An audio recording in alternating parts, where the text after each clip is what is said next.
eggaguma foofu mais daal sama xel teewoon na daal sur certaines choses. Sur le dos de qui le deal? Sur le dos de qui? Non, dos de personne. C'est essayer de couper la poire en deux pour qu'il y ait un verdict d'apaisement.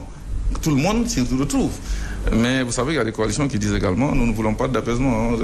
Dites le droit et uniquement le droit. voilà ci ñuy wax sax que bëgguñu apaisement gis nañu déjà ñoo xamante ne ñu ngi woote ci ay mobilisation te confirmation amagul vous pensez que c'est bien de commencer yee fitna ci loo xamante ne xëy na xamagul njeexital bi lan lay doon.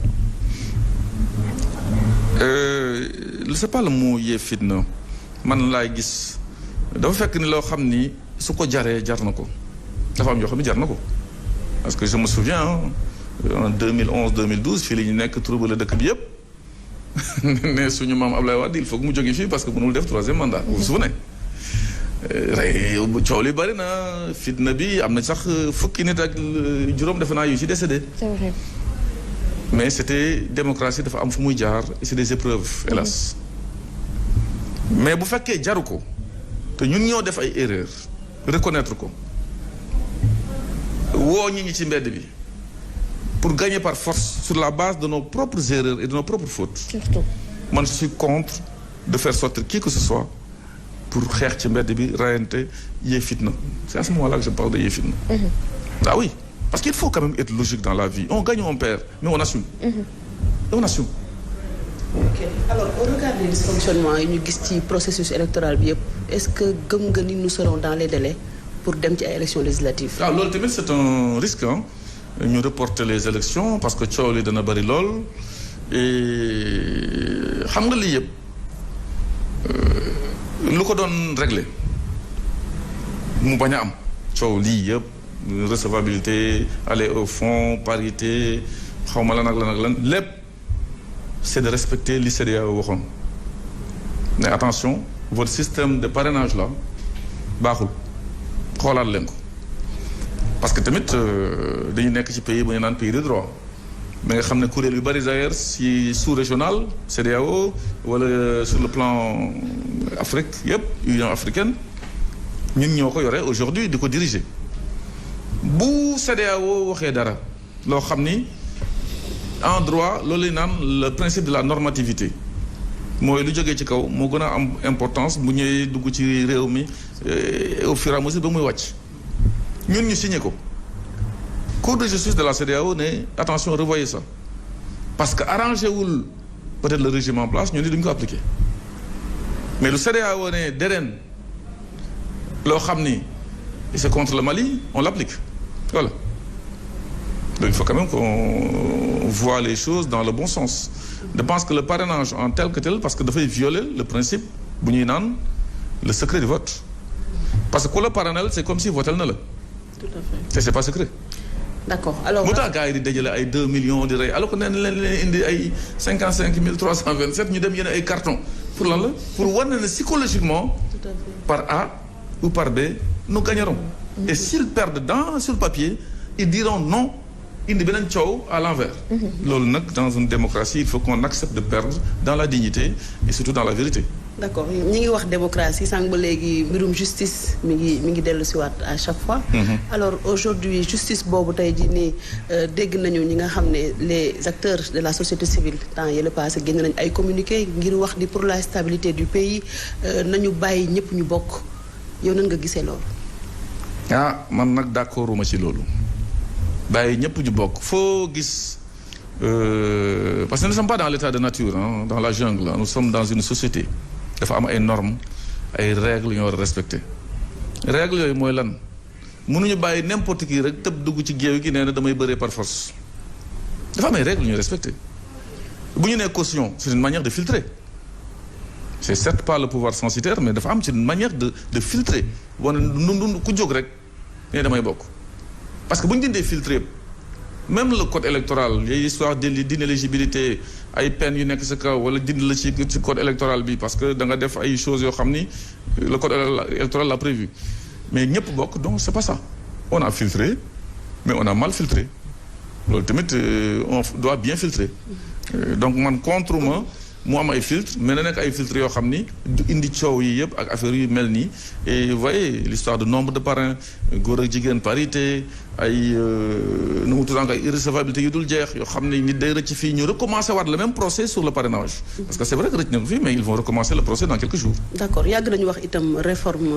ci secteur justice mais itam conseil constitutionnel tamit daanaka ñi ut réew mi ñëpp bu ñu ñëwee. dinañu am lu ñuy proposer excusez-moi mais tey 5 sages la woon 7 sages et jusqu'à présent acteurs politiques yi population yi ba léegi si ñi ngi émettre ay réserves ci ni ñuy joxee léeg-léeg yenn décisions yi tey yow lan ngay proposer pour ñu am équilibre pour acteurs de la justice et puis tamit ñooñu nga xam ne ñoo nekk ci kaw a kaw di àtte ñu mën a am benn équilibre. Oui c'est vrai que l'équilibre fu mu amul baaxul. Il faut que dans toute chose que nous soyons des hommes de mesure ou des femmes de mesure équilibrés dans tout ce que nous faisons réforme de la justice comme ni nga ko waxee ñëpp ñi ngi koy demander sur certaines choses parce que bu fekkee ni kii di nekk ci jongante bi moo namee ñi fa nekk xel sax day teey même bu gañee xel day teey il faut que ñu trouver quand même une voie médiane buy wane ni effectivement ces choses-là soient plus possibles dans ce pays. cette sage yi nan leen leen mën a voter nan leen mën a tabbee parce que problème bari na yaa ngi koy wax sànq ku la abal bët léeg-léeg fu ko neex rek ngay xool parce que mbir mi yëfu nit la nan la ñu mën a def à l'avenir pour que wax dëgg yàlla ñooñu du ñu nekk dans le besoin waxuñu ne dañ leen di corrompre et tout mais ñu xool yeneen anam yu ñu leen di tabbee nga xam ne du nekk directement le président de la République. non je ne dis pas qu'ils sont corrompus mais nit bañ mën na la bañ corrompre sax mais fu sa intérêt nekk nga jël décision dans ce sens-là. Tout à fait. Parce que intérêt mi ngi fépp na noble parce que boo génnee sa kër dem à droite tu as intérêt à aller à droite parce que sa oto peut-être à droite la nekk. c'est un intérêt noble mais bu fekkee intérêt bi la beneen affaire la ci ginnaaw c'est ça loolu moo tax may naan il faut être juste un homme ou une femme de mesure dans tout ce qu'on fait. maître bu ñu gisee présentement ni situation bi demee sànq également Khady mi ngi la koy laaj ci la coalition Yewwi Askan Wi bi woote une marche nationale pour wax ci situation politique bu dëkk bi nu ñu la déggee comme si bu fekkee ne dañu koy def pour seen coobare yee fitna la est-ce qu'on n'a pas l'impression que ne soutenir coalition Yewwi Askan Wi ci xeex bi mu bëgg a xeex pour que ñu valider listam bi nga xam ne dañu jàpp ne encore une fois dañ leen bëgg a beddi te bii yoon nag trop c'est trop parce que bu ñu sukkandikoo ci communiqué bi génn démb. gis nga man bu may sot dama koy teg ci loo xam ne mën naa ko défendre raisonnement bi ma fi jox léegi par rapport à tout ce que vous savez nga je sais vous êtes journaliste moi je suis un acteur politique et un homme de droit. te defe naa Sénégal yi ku ma musul gis tamit dégg nga ma par rapport aux positions que je prends. duma ci ñaaw mukk jamais bu ñu toogee ba ñun ñoo tooñ wala ñoo def erreur wala ñoo def faute je reviens dessus pour vous dire que j'assume c'est ça la grandeur surtout avec des gens yoo xam ne nee nañu ce sont des érudits en matière électorale comme ñun sama grand Khalifa Sall def nañu ay erreurs te d'ailleurs depuis bés boobu ngeen gis sa waaye disparaître complètement de la circulation je ne sais pas pourquoi ku def dara kay da ngay ñëw expliquer ñi c'est vrai que je suis dans Yewwi Askan Wi mais pourquoi je vais soutenir loo xam ni xam nga ni foncièrement suba ñu vaar ma. vaar bi ngay daw. man du mën kenn du ma vaar. d'accord. loolu je la dama koy bañ chaque fois dama koy bañ. ça a le mérite d'être clair. parce qu'il faut être constant dans des logiques. bul dëggu ci ay circonstances toogal ci logique. lu logique nga ne lii moo logique luy dëgg nga wax ko.